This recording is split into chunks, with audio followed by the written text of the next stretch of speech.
We're the Awaken family, and for the past 3 years, we've been living and traveling in our tiny home on wheels. After exploring incredible spots in Bukidnon, we felt ready for our biggest adventure yet, the Philippine Loop.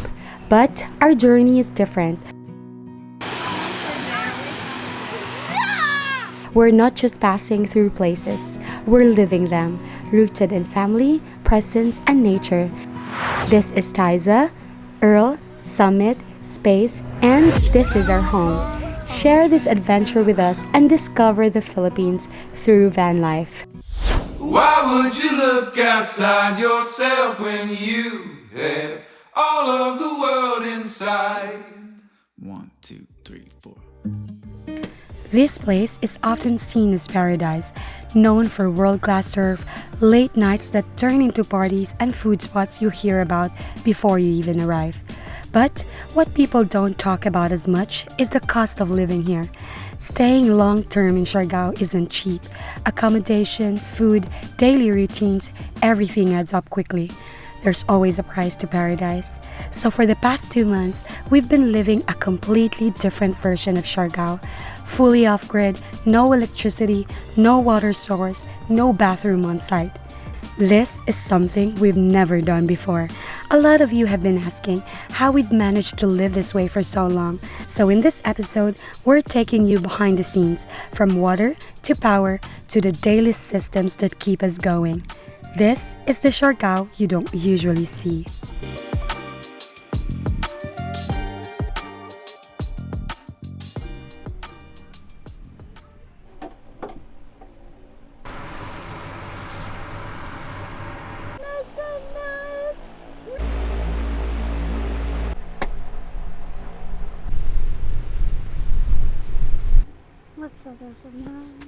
Hey guys, so it's officially our second month here in Siargao.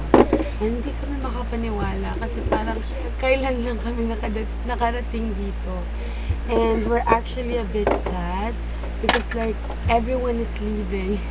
This past few days, the friends that we've met here, the community that, alam mo yun, na-expose kami. Most of the people na-encounter namin were leaving. So, kami din, a few weeks from now, we're gonna leave the island. So, we're a bit sad and at the same time, mina-maximize na lang namin yung time namin dito while we're here. Kanina ang init-init, tapos ngayon biglang umulan. So, since we're completely off-grid here, this campsite has no water source, no electricity, no bathroom, no anything. A lot of people are wondering and commenting in our previous video how we were able to survive in this campsite for 2 months. So every time umuulan, nagko-collect kami ng water tapos tina-transfer namin dito sa mga jug na blue. So yung mga jug na blue na yan, dito lang namin binili sa Siargao kasi hindi namin na-anticipate na kukulangin kami sa tubig. So, Since na off-grid. yeah. So kino-collect namin dito sa malaking bucket na to. Tapos tina-transfer namin siya. Yan. So maghintay naman tayo pag umulan ulit. Another way para makakolect kami ng water is gumawa kami ng water collector. So, yun.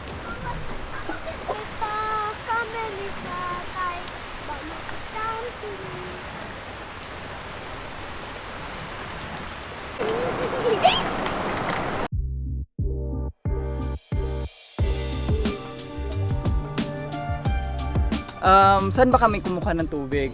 So, marami kaming options actually kung saan kumuha ng tubig. Pwede kami dyan, sa bahay na yan dyan. Sa corner. Sa corner. Sometimes sa Balay Malinawon kami kumukuha ng water kasi meron silang hose doon. But most of the time, kumukuha kami sa yung public na poso. Poso ba tawag doon? Oh, yeah. Kasi mas clear ang water nila. Yeah, mas okay yung tubig nila doon, mas clear tapos malamig. Sarap maligo doon. Doon kami actually naligo sometimes. Hindi sometimes, most of the time.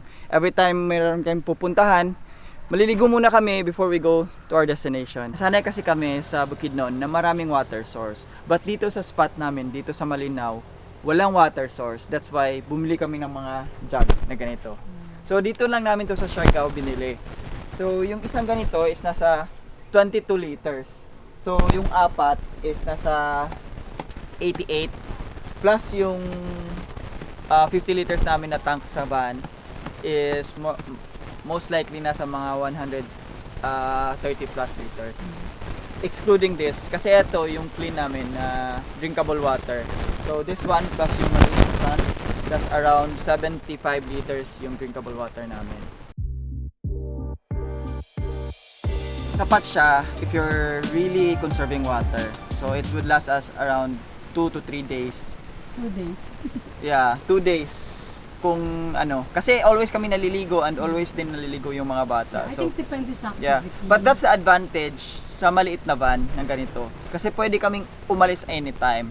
So you can just keep the awning and alis kaagad and kuha ng tubig balik. Yeah. Almost every other day talaga. Yeah. tayo umaalis. And yun nga, always every other day naman kaming umaalis. So okay lang din.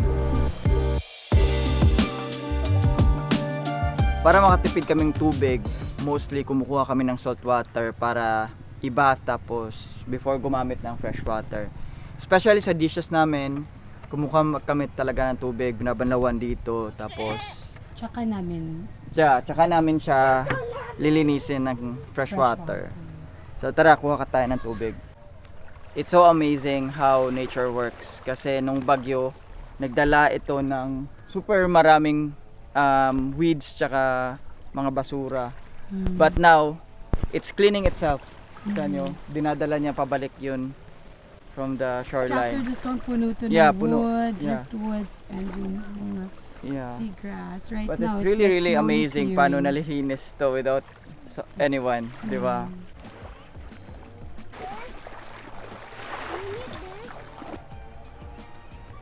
Just for demonstration purposes, so ganito, nagbabanlaw muna kami ng salt water.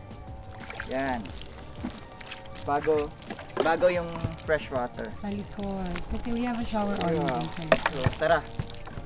So, usually kasi puno pa tayo ng sand, so that's why need tayong magbanlaw ng salt water. Tapos dito sa likod, dito kami naliligo.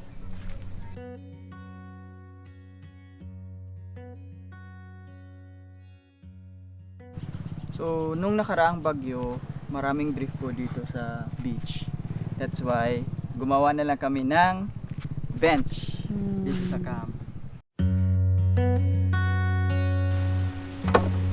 Out here, living off-grid, you learn to work with what you have, to build a home not from what's available in stores, but from what the island gives you.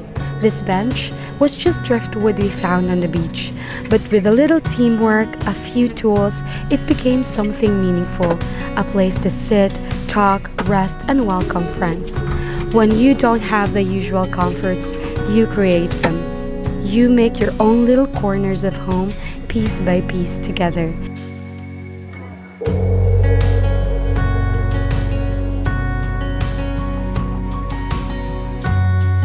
May time kasi na when we're here sa camp tapos hindi namin gusto mag-set up ng chair, at least meron kaming uupuan, di ba?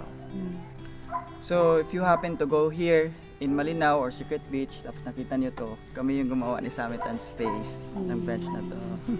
Dapat lagyan mo na The Awaken. The Awaken Fam. Made by Summit Space and Yeah, we should do that.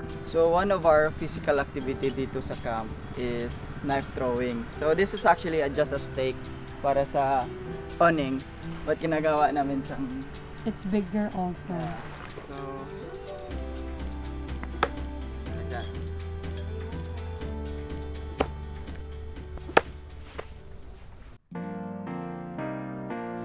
Tumas na kami dito sa Siargao, and since nga off-grid kami, marami na kaming skill na na-unlock ni Summit tsaka ni as a whole family.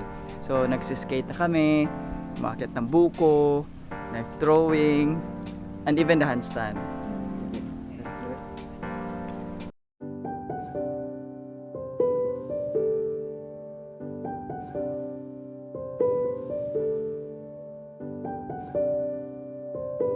When people think about van life, they imagine sunsets, the beach outside your door, and the freedom to wake up wherever you want.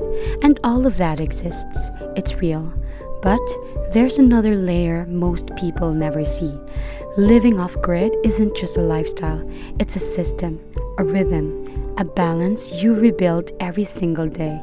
Because the moment you choose this life, all the things that feel normal at home, water, electricity, bathrooms, routines, suddenly become the backbone of your day.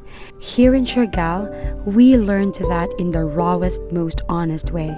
And with no electricity on site and no shore power to rely on, we realized very quickly that having the right power setup doesn't just make van life easier, it makes it possible.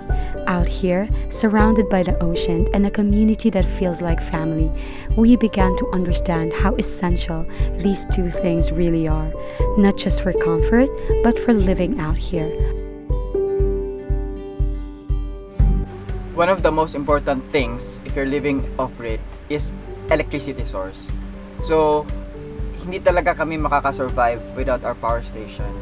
And we using two. Ito.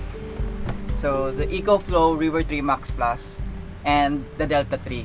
So, both of them meron siyang extra battery. Ito, yung River 3, ganito siya kaliit. Yan, nasa-separate siya. Ito yung extra battery niya. So, this is very handy. It's because, like example, we're powering something or you're just working outside. Pwede mo siyang i-separate sa battery. And ito lang yung magpa-power ng light or like yung laptop if you're working outside. Yan.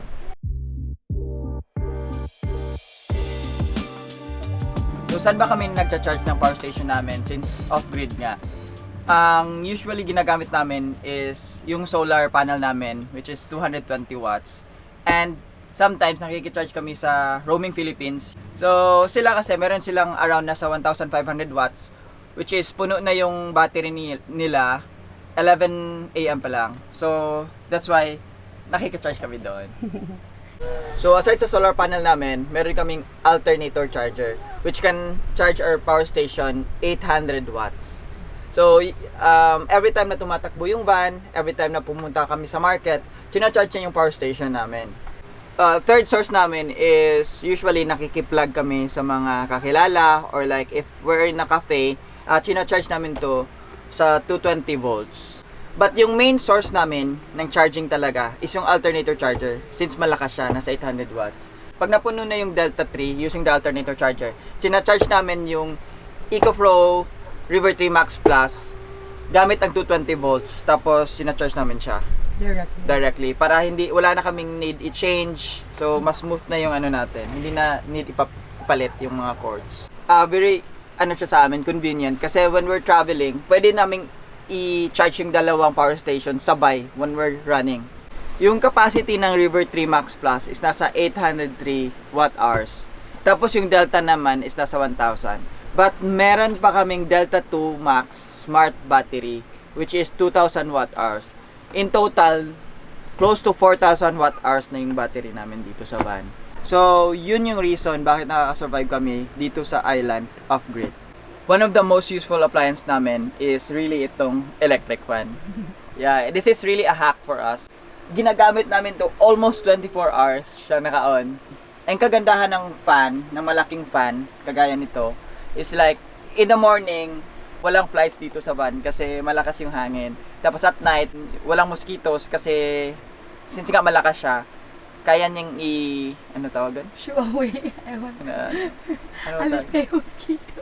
Yeah, kasi yung mga mosquito, hindi sila, they're bad, they are bad flyers. Yeah, they are bad flyers. So, and they detect body heat. Yeah, so since nga malakas yung fan natin, hindi sila masyadong nakakadapo or nakakakagat. One of the best things na gusto-gusto namin sa mga EcoFlow na power station is they're very fast to charge.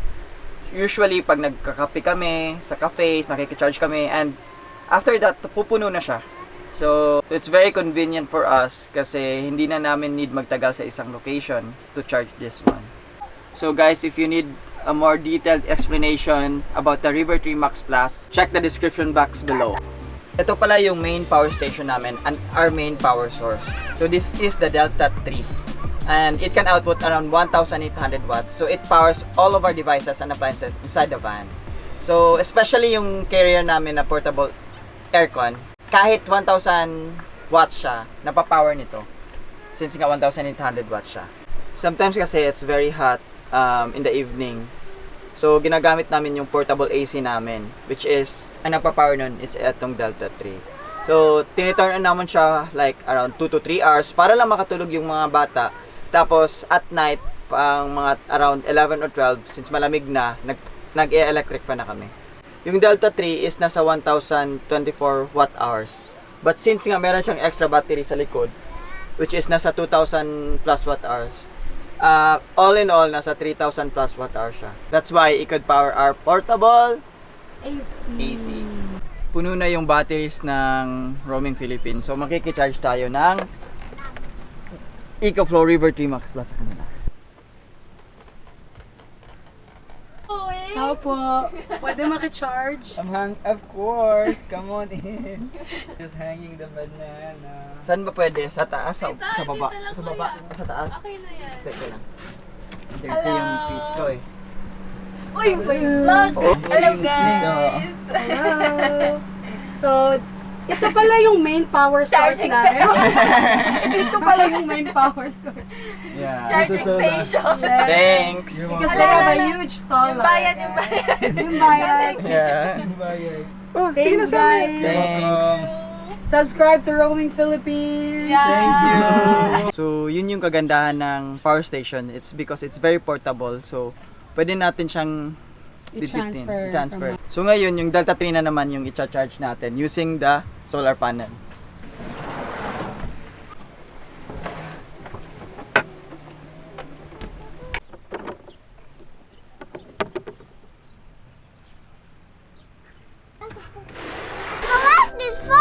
It's easy to take electricity for granted when you live in a house, when the light switch always works, when Wi-Fi is just there, when you never have to think about where your power comes from. But when you live off-grid, electricity becomes the backbone of everything. It's what lets us work from anywhere. It's what powers our lights. It's what lets us cook our sikwate, power our fan all day, and keep our little routines alive, even when everything around us feels unpredictable. And beyond all the systems that keep us going, there's this part of life here that grounds us the most, moving our bodies together. Some days, it's just the four of us. Other days, it's whoever happens to show up on the beach. Because living outdoors isn't just one thing. It isn't just sunsets or beaches or freedom. It's learning to adapt, to adjust, to rebuild your routines in ways that make sense for where you are and how you're living. And maybe that's what off-grid life really teaches you. That freedom isn't about having everything. It's about learning how to live well with what's here, with what's real, and with what truly matters.